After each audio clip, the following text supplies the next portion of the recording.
अस्सलामु अलैकुम वरहमतुल्लाहि वबरकातुहू। बिस्मिल्लाहिर्रहमानिर्रहीम नहमदुहु व नुसल्ली अला रसूलिहिल करीम व अला आलिहि व अस्हाबिहि अजमईन अम्मा बाद। मोहतरम भाइयों, बुज़ुर्गों, दोस्तों, जुमा का बाबरकत दिन है, इसलिए सूरतुल कहफ ज़रूर पढ़े और दुरूद पाक का खुसूसी एहतमाम करें। जुमा का बाबरकत दिन है और सबसे पहले आज की जो बात है वो शुरू करने से पहले मैं 3 मरतबा अल्हम्दुलिल्लाह सुम्मा अल्हम्दुलिल्लाह सुम्मा अल्हम्दुलिल्लाह दिल की गहराइयों से कहूँगा। जिस काम को, जिस मकसद को लेकर हम दिल्ली गए थे, मेरे पूना वापस लौटने से पहले मैं ट्रेन में ही था, तो मुझे जो है सऊदी एम्बेसी का वो लेटर पढ़ने के लिए मिला, जिसके सिलसिले में हम बात करने के लिए गए थे। पहला स्टेप हमने क्रॉस कर लिया। इस पे मैं अल्लाह ताला का शुक्र अदा करता हूँ कि हम इतवार की रात से ही, मैं जब वहाँ पे पहुँचा सनीचर के दिन सुबह, तो उस दिन रात से ही हम इस फिक्र में और इस कोशिश के अंदर लग गए थे कि किस तरीके से एक्सटर्नल अफेयर्स मिनिस्ट्री में हमारी मुलाकात हो और वहाँ पे हम जाके जो है अपना लेटर दे सके, उनसे बातचीत कर सके, उनसे एक्सप्लेन कर सके, और इसी तरह से जो सऊदी एम्बेसडर है उनसे भी जाके हम मिले, उनसे भी जाके हम मुलाकात करें और ये सारे मसाइल हम उनके सामने रखें। तो सबसे पहले मैं शुक्रिया अदा करता हूँ हज़रत मौलाना सुहेब साहब कासमी, अल्लाह ताला उनको बेहतरीन जज़ाए खैर, बेहतरीन बदल अता फरमाए। माशाअल्लाह वो हमको मिले और उनसे मुलाकात होने के बाद मुसलसल 3 दिन भी वो मुसलसल 3 दिनों तक वो हमारे साथ इसी फिक्र, इसी कोशिश को लेकर चलते रहे। और मैं समझता हूँ कि हज़रत मौलाना सुहेब साहब, उनके ताल्लुकात होने की वजह से, क्योंकि वो भी बीजेपी के बड़े लीडर हैं, एमपी के लेवल का उनका दर्जा है और गवर्नमेंट के और हुकूमत के कामों के सिलसिले में अरब मुल्कों में और दीगर ममालिक के अंदर 20 मरतबा उनके सफ़र हो चुके हैं। तो उनकी जो पकड़ है, ख़ास तौर पे मिनिस्टर से एमपीज़ हैं, तो हम कई राज्यसभा मेंबरों के घरों पे जाते रहे या उनसे मुलाकात करते रहे। ऐसे ही कई एमपी से हमारी मुलाकात हुई, इसी तरह से कई मिनिस्टर्स से हम जाकर मिले, यानी ये मुसलसल सिलसिला हमारा चलता रहा। पता चला कि जो एस जयशंकर साहब है, जो हमारे देश के एक्सटर्नल अफेयर्स मिनिस्टर है, वो फ़िलहाल हमारे माननीय प्रधानमंत्री जी के साथ G20 समिट में शिरकत करने के लिए मालदीव गए हुए हैं। इसलिए उनकी जो डिप्टी एक्सटर्नल अफेयर्स मिनिस्टर है मीनाक्षी लेखी जी, हमको जाकर उनसे बात करना पड़ेगा और उनसे मिलना पड़ेगा। तो हम लोग मुसलसल रात में 2-2 बजे तक हम जो है ना इसके उसके घरों पे जाते रहे और मीनाक्षी लेखी जी के मकान पर भी हम लोग तकरीबन 1 घंटे तक उनके गेट के बाहर खड़े रहे। और पता चला कि दिल्ली में जो एमसीडी के इलेक्शन है उसके सिलसिले में वो भी मसरूफ़ है, मशगूल है और उसी काम में लगी हुई है, इसलिए वो घर पर नहीं है। मौलाना बार बार उनसे फ़ोन पर जो है बात कर रहे थे, तो उन्होंने कहा कि घंटा भर लगेगा, आधा घंटा लगेगा, लेकिन उधर उनको वक्त बढ़ रहा था, इधर रात बढ़ती जा रही थी। तो हम उनके घर पे भी जो है घंटों तक वहाँ पे खड़े रहे। इसी तरह से दीगर मिनिस्टर से वो जाकर मिले। फिर उसके बाद में हमने जो है फिर एक्सटर्नल अफेयर्स मिनिस्ट्री के अंदर जाके वो लेटर दिया और मौलाना ने सबसे पहले तो पूरी तफसील के साथ में वो लेटर में हमने ये सारे पॉइंट्स जो है उसके अंदर लिखे थे, ताकि हमारी पूरी मुकम्मल बात उनके सामने रहे। अल्लाह मौलाना को जज़ाए खैर अता फरमाए। मैं अकेला आदमी रहता ना, तो मुझे तो 1 महीना या 3 महीने भी अगर हो जाते तो भी मुझे एक्सटर्नल अफेयर्स मिनिस्ट्री के दरवाजे तक भी कोई जाने नहीं देता, क्योंकि वो पूरा इतना फुल सिक्योरिटी एरिया है कि वहाँ पे परिंदा भी पर नहीं मार सकता है। उस इहाते के अंदर 5-5 मरतबा आपका सिक्योरिटी चेकअप होता है और आपके पास में जो है लेटर लगते हैं, आपके पास में जो है किसी की सिफारिश लगती है, और आपके पास में कोई आपका जो है रिस्पॉन्सिबल होना चाहिए, कोई राज्यसभा का मेंबर या कोई मिनिस्टर, तब जाके आप वहाँ तक जा सकते हैं। फिर वहाँ जाने के बाद में भी आपको 4-5 स्टेप तय करना पड़ते हैं। मतलब वो जो है मामूली बात नहीं है वहाँ तक पहुँचना। लेकिन मौलाना थे साथ में, और मौलाना हुकूमत के ही आदमी होने की वजह से ये सारे मराहिल हमारे एकदम आसानी के साथ में तय हुए और मौलाना ने वहाँ बैठकर तफसील के साथ में गवर्नमेंट के सामने ये बात रखी और एक्सटर्नल अफेयर्स मिनिस्ट्री के जो सेक्रेटरीज थे और वहाँ पे जितने भी उनके अधिकारी थे उनको अच्छे तरीके से वो लेटर के साथ में ये भी कहा कि देखो अगर हम इसमें एक्शन लेते हैं और सऊदी कॉन्सुलेट और सऊदी एम्बेसी को ये कहते हैं कि इंडियंस के लिए हर टाइप के वीज़ा को आप आसान करो, चाहे वो बिजनेस वीज़ा हो, चाहे वो विजिट वीज़ा हो, चाहे वो उम्रे का ई वीज़ा हो, ये सारी चीज़ें अगर ये हमारे लिए आसान होती है तो हमको क्या फ़ायदा है? इससे हमारे रिलेशन और अच्छे होंगे, हमको जो है फॉरेन रिवेन्यू मिलेगा, हमारे लोग जो वहाँ पे आसानी के साथ में पहुँचेंगे। मौलाना ने इतने बेहतरीन अंदाज में जब उनको एक्सप्लेन किया, वो भी हमारी बात से फिर मुतमईन हुए और लेटर में ये सारी चीज़ें हमने ऑलरेडी इंक्लूड की थी और इमीडिएटली उन्होंने उसके ऊपर एक्शन लिया। और फिर मौलाना के सऊदी गवर्नमेंट से भी, जो वहाँ के सऊदी के जो वज़ीर ख़ारिजा है और वहाँ मोहम्मद बिन सलमान वगैरह, ये जितनी वहाँ के मिनिस्ट्री के लोग हैं और जो हुकूमत में बैठे हुए लोग हैं, क्योंकि मौलाना हुकूमत के काम से तकरीबन 7 मरतबा जो है सऊदी सफ़र कर चुके हैं और वहाँ की मिनिस्ट्री से उन्होंने मुलाकात की हुई है, तो पर्सनली भी लोग उनको वहाँ पे जानते और पहचानते हैं। मैं मौलाना का बहुत शुक्रिया अदा करता हूँ दिल की गहराइयों से। मेरे जैसा एक आम मौलवी जो एक छोटे से ऑफिस में बैठकर जो है इस्लाह मुआशरा की बातें करने वाला, लेकिन उसके दिल में ये जो जज्बा पैदा हुआ, मुझे किसी ने मैसेज किया था, ये भी मैं आपको बता दूं, ये उम्रे का जो कंसेप्ट मेरे जहन में कैसे आया। मुझे किसी ने मैसेज किया एक दिन रात में 12-1 बज रहा था और मैं लेटा हुआ था, उसमें लिखा है कि हज़रत आप भी उम्रे के लिए हमारे साथ में चलिए, फ़लानी तारीख़ को हम जा रहे हैं और ये VIP ग्रुप है जिसमें ख़र्च है सिर्फ 1,10,000 रुपये। मैंने उनसे कहा, भाई 1,10,000 तो बहुत ज़्यादा हो गए 15 दिन के सफ़र के। बोले हज़रत हम आपको 10,000 का डिस्काउंट दे देंगे, चलिए आप हमारे साथ 1,00,000 रुपये में। मैंने कहा भाई 1,00,000 रुपये क्या कोई, यानी 1,00,000 रुपये भी कोई आसान चीज़ है? ये भी तो बहुत ज़्यादा अमाउंट होता है। तब मैं मेरे दिल में सोचने लगा, मैंने कहा अये अल्लाह, मेरे जैसा इंसान जिसके लिए 1,00,000 रुपये खर्च करके उम्रे को जाना मुश्किल है, तो जो बेचारे आम लोग हैं, गरीब मुसलमान हैं, मेहनत करने वाले हैं, रिक्शा चलाने वाले हैं, मजदूरी करने वाले हैं, खेती बाड़ी करने वाले हैं, क्योंकि हर मुसलमान की दिली ये तमन्ना होती है एक मरतबा बैतुल्लाह की ज़ियारत ज़रूर करे, वो कहाँ से 1,00,000 रुपये लेकर आएगा? फिर मैंने उसी वक्त में अपना लैपटॉप लिया, उसके ऊपर मैं सर्च करने लगा और मैंने पूरी तहकीकात की, तो पता चला कि 30,000 रुपये से कम में एक आदमी आसानी के साथ में उम्रा करके आ सकता है, जिस पे मैंने मेरा पहला वीडियो डाला था।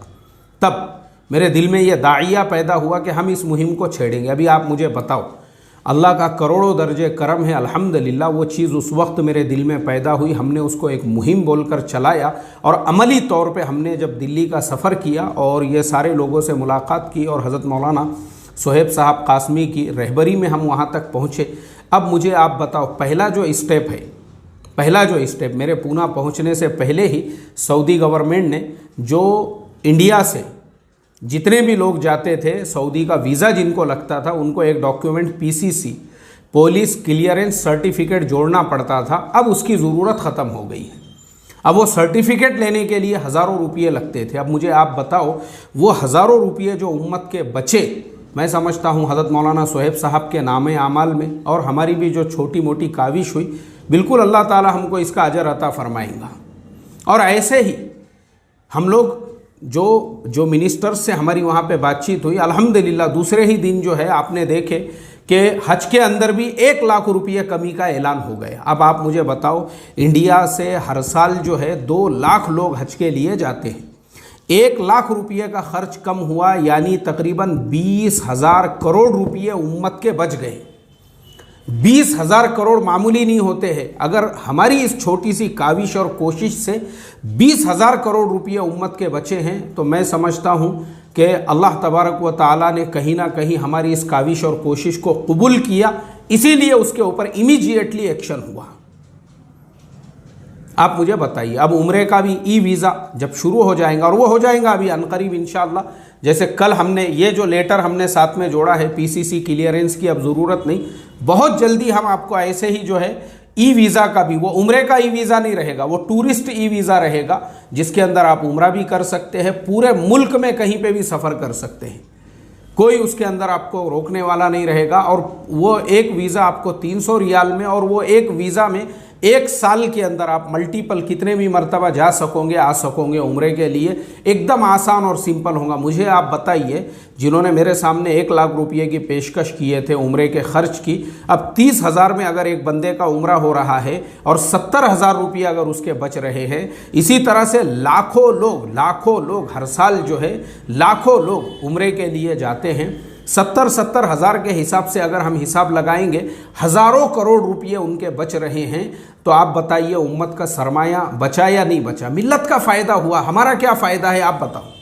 क्योंकि मैं गया मेरे खर्चे से, आया मेरे खर्चे से, फाउंडेशन के खर्च से गया आया नहीं, मैं मेरे जेब से गया आया वहाँ पे। लेकिन हमारे दिल में ये दाइया जो पैदा हुआ था कि भाई फ़ायदा होना चाहिए मिल्लत का। मैंने अपने 8 दिन खर्च किए और हज़रत मौलाना सोहेब साहब जैसे लोग वो थे हमारी रहबरी के लिए, काम आसान हो गए। मैंने देखा हमारी कौम में इतना भी शुऊर नहीं है कि भाई ये जो काम इतना बड़ा हुआ है उस पर हम अल्लाह का शुक्र अदा करते। लोग नीचे कमेंट कर रहे हैं, हज़रत मौलाना सोहेब साहब तो बीजेपी के आदमी हैं, अरे वो तो ऐसे है, अरे वो तो मोदी के आदमी हैं। अरे ठीक है, रहने दो ना भाई, वो बीजेपी के है इसीलिए हमारा काम हुआ। अपोजिशन वालों की तो हिम्मत भी नहीं है उन ऑफिसेस तक जाने की, क्योंकि उन्होंने उनको गालियां दे देकर अपनी खुद की इमेज इतनी ख़राब की हुई है, उनका नाम सुनते ही उनका दिमाग ख़राब हो जाता है। वो जा भी नहीं सकते हैं वहाँ तक। अगर हम उनको गालियां देते और बुरा भला बोलते थे ना, वहाँ खड़े भी नहीं रहने देते थे हमको। वो तो अच्छा हुआ मौलाना उन्हीं के आदमी हैं, तो उनके ज़रिए से काम हुआ। और ये सिर्फ एक काम नहीं है, अब ये काम हमारा सक्सेसफुल हो गया, इसलिए दिल में और भी हज़रत मौलाना के ज़रिए से जो है इंशाअल्लाह हम और भी जो उम्मत के मसाइल है, और भी उम्मत के मसाइल है, यानी अब तो मेरे दिल में यहाँ तक पैदा हुआ है कि अल्हम्दुलिल्लाह हज़रत मौलाना की जो पहुँच है, हमारे माननीय प्रधानमंत्री जी और गृह मंत्री जी और हमारे तमाम बड़े बड़े लीडर्स तक, हम तो अपना खुद का एक मेडिकल MBBS कॉलेज भी शुरू कर सकते हैं। और मैं करूँगा उसके लिए कोशिश। फाउंडेशन हमारा ऑलरेडी गवर्नमेंट रजिस्टर्ड है और उसके अंदर भी लिखा हुआ है कि हम एजुकेशनल जो है कैंपस कायम कर सकते हैं। वो तो ऑलरेडी है हमारे पास में। करेंगे हम उसके लिए भी कोशिश कि एक ऐसा मिल्लत का जो है MBBS मेडिकल कॉलेज भी हमारा कायम किया जा सके, जिसके ज़रिए से कम खर्चे में कौम के और मिल्लत के बच्चे जो है वो MBBS डॉक्टर बने, हमारा अपना एक कैंपस हो। करेंगे हम उसके लिए कोशिश। हिम्मत हारने वाले काम नहीं करने का कभी भी। अल्लाह तबारक व तआला का ये निज़ाम है, वल्लज़ीना जाहदू फ़ीना लनहदियन्नहुम सुबुलना व इन्नल्लाह लमअल मुहसिनीन। और कहा मन जद्दा वजदा, जिसने कोशिश की उसने पा लिया। कोशिश करने की ज़रूरत है। और इसके लिए हज़रत मौलाना सोहेब साहब और दूसरे जो बीजेपी के लीडर हैं, हमको कोई इससे फ़र्क नहीं पड़ता है। हमको चाहे 10 मरतबा जो है अमित शाह जी के ऑफिस के सामने जाना पड़े, हमको 50 मरतबा माननीय प्रधानमंत्री मोदी जी के ऑफिस में जाना पड़े, या हमको 100 मरतबा जो है मनोज तिवारी साहब के साथ तस्वीर लेकर अपने सोशल मीडिया पे शाये करना पड़े, हमको कुछ लेना देना नहीं उससे। हमारा काम हो रहा है ना, बस जो हमारा काम करेगा हम उसके दरवाजे तक 10 मरतबा जाएंगे। जैसे ये काम हमारा हुआ, हज़रत मौलाना सोहेब साहब बीजेपी के आदमी थे इसीलिए ये काम हुआ। अगर नहीं रहते ना, खड़े भी नहीं रहने देते थे वहाँ पे, हमको पहचानते भी नहीं वो किसी को। याद रखो आप लोग ये बात।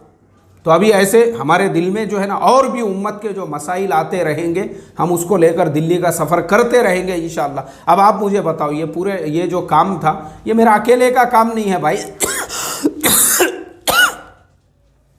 ये कश्मीर से लेके कन्याकुमारी तक और ओखा से लेके तो पुरी तक और गुजरात से लेके तो जो है मणिपुर तक, ये पूरे मुल्क में रहने वाले 140 करोड़ लोगों के सिलसिले में हम वहाँ गए, क्योंकि सऊदी में हमारे दूसरे कौम और दूसरे समाज के भाई भी काम धंधा करते हैं। अभी उनको भी ये PCC की ज़रूरत नहीं पड़ेगी। और मुल्क में रहने वाले जो तकरीबन 20-25 करोड़ मुसलमान हैं, ये उनके लिए गए और अल्हम्दुलिल्लाह उनको सबको इससे फ़ायदा होगा। जैसे मैंने बताया कि हज में 1 लाख कम हो गए, 20,000 करोड़ का तो यही आपका फ़ायदा हो गया। तो इंशाअल्लाह काम करते रहेंगे, चाहे हमको किसी के भी दरवाजे पे, हमको उससे फ़र्क नहीं पड़ता भाई। मनोज तिवारी साहब के पास जाना पड़े या और स्मृति ईरानी जी के पास जाना पड़े या राजनाथ सिंह जी के पास जाना पड़े या पीयूष गोयल साहब के पास जाना पड़े या हमारे जितने दीगर लीडर्स हैं, माननीय अमित शाह जी हो या हमारे माननीय प्रधानमंत्री जी हो, हम 100 मरतबा जाएंगे, हमारे अपने लिए नहीं, कौम और मिल्लत के मसाइल को लेकर। और वो लोग खुद ये चाहते हैं, हम सोशल मीडिया के ऊपर जो है इतना हम सारी बातें लिखते हैं, उसका फ़ायदा क्या, मुझे आप बताओ, क्या उससे हमारे मसले हल होंगे? हमने सोशल मीडिया पे ही एक पोस्ट डाल दी है, सोशल मीडिया पे ही अपना लेटर शाये कर दिया, उससे मसले हल होंगे?